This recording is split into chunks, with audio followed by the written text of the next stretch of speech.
आदाब नाज़रीन, Z news में आपका खैर मकदम है। जिले सनती मरकज पुंछ ने आज म्यूनिसिपल काउंसिल पुंछ के ताउन से इंडस्ट्रियल इस्टेट पुंछ में सफाई मुहिम का इनेकाद किया। आगे देखिए हमारे नुमाइंदा जहांगीर अहमद की ये रिपोर्ट।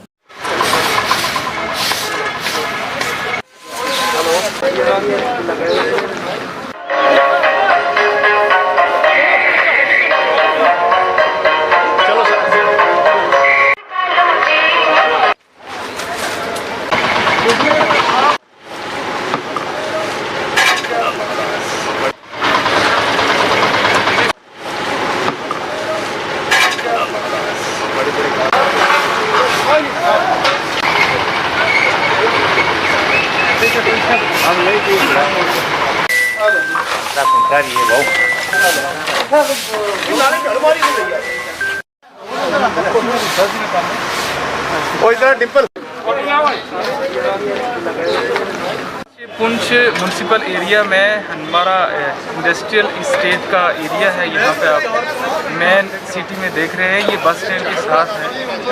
आज म्यूनसिपल कमेटी पुंछ की तरफ से जनाब ईओ साहब यहाँ पे हैं और हमारे स्टाफ के जितने भी लोग यहाँ पे हैं और इनका पूरा आमला गाड़ियों समेत यहाँ पे आज हमने एक ड्राइव शुरू की है। ये क्लीनिनेस ड्राइव है। जितने भी हमारे यहाँ पे यूनिट होल्डर्स हैं उनको भी बावर कराया गया है कि सफाई बहुत ज़रूरी है।